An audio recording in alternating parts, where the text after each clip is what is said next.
Hi everyone, in this video I'm going to be demonstrating the derivative shortcut, which is only to be used for checking. So on all of the problems in the homework, on the test, and when you go on to calculus, they are going to require that you show the limit definition of the derivative. Now, what's nice about this shortcut is that we can use it to check our final derivative answer quickly. That way we can catch things like issues with negatives or canceling out errors in our limit definition of the derivative work. So how the shortcut works is you are going to take the variable power times the ground, which is the coefficient, and then take the power down a notch. So we're going to start with just a very basic function. F of x equals 3x squared. So this is my original function. How the derivative shortcut works is we are going to take the variable power 2 times the ground, which is 6. So 2 times 3 is 6. And then we take the variable power down a notch. So if I subtract 1 from that variable power, we are left with x to the first. And this gives me the derivative. So 6x to the first, which would just be 6x. Let's try it with another function. If I have f of x equals negative 2x squared plus 7x plus 4. So we've got another quadratic equation here. So the derivative shortcut says we take the variable power times the ground, or times the coefficient, so negative 4. And then we take the power down a notch, so subtract 1, and that gives me x to the first. Then I do the same thing with this other variable power. Variable power is 1 times the ground gives me the same thing, 7. Now what happens when I take that variable power down a notch? We subtract 1 and we get x to the 0.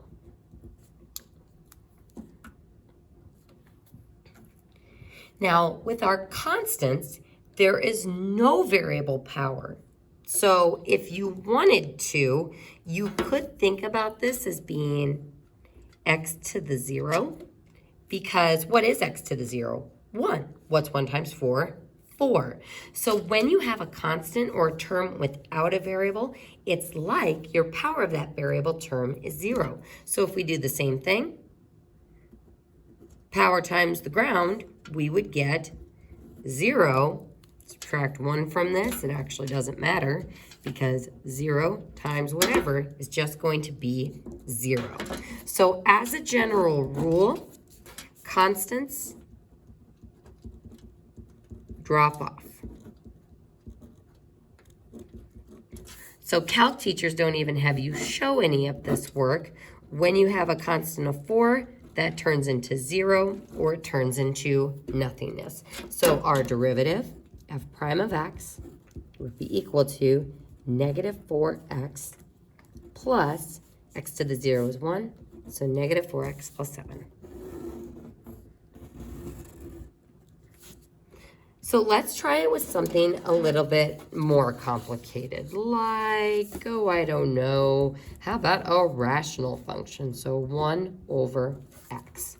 When I approach something like this, as you're looking at the variable power, we have to think about it in terms of a ground level equation. So I'm going to take this 1 over x, and I'm going to rewrite this as x to the negative 1, which I hope you would agree is the same thing.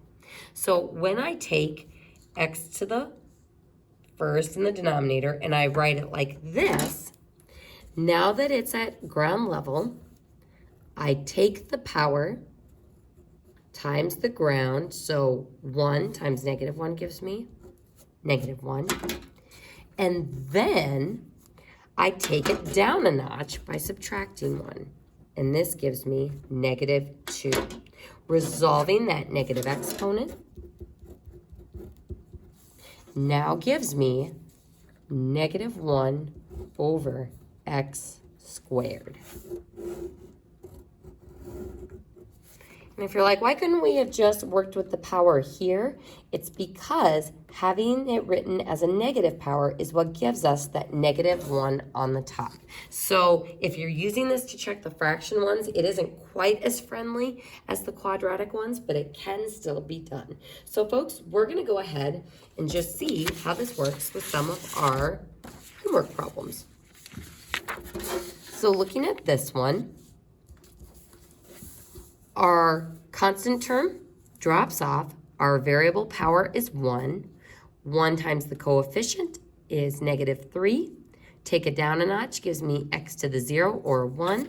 So our derivative should just be -3, which it is. Next problem in the practice set. Constant term drops off. 2 times the ground, -3, gives me -6. Take it down a notch, we get x to the first, so -6x. And voila, there's our derivative. So you still have to be able to show all of this work, all of the FOILing. I'm going to be looking very closely at all this work, especially since I've shown you the shortcut. But this is a great, easy, quick way of checking yourself. The math of this is important. Understanding the limit, understanding how we're closing in on the distance between the 2 points to find the slope of the tangent at one point is all important. But having this nice little mathematical shortcut is pretty cool. So on this one, power times the coefficient, or power times the ground, gives me 6. Take it down a notch, x. So 6x to the first. Then the 2 times the power of 1 gives me 2. This comes down a notch to be x to the 0, which turns into 1. So 6x plus 2, the constant goes away. There it is, 6x plus 2. So going to the next page, I think this is where we have the nasty little fraction one. So on this problem, which was just horrible to do using the limit definition of the derivative, it's still kind of tricky to use our shortcut on. So first, I'm going to rewrite this in terms of a negative exponent, which would be x minus 2 raised to the -1. So I'm changing this fraction to be ground level with a negative exponent. So I'm going to multiply the coefficient out in front. Multiply the power times the coefficient out in front, which gives me -1. And then we've got x minus 2.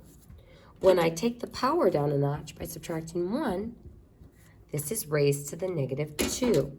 So the -1 stays on the top. This gets a bad attitude and goes downstairs. And that's how I get the derivative, which we see matches that expanded form we have on the answer key. So this is a great way of checking ourselves. So let's go ahead and try number 5. So we've got f of x equals x cubed.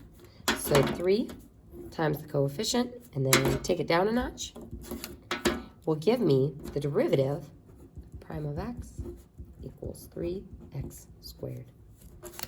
And as we can see, after all of that super foiling work we had to do in this problem, there's the 3x squared. So this is only to be used for checking your work. You still have to always show the limit definition of the derivative.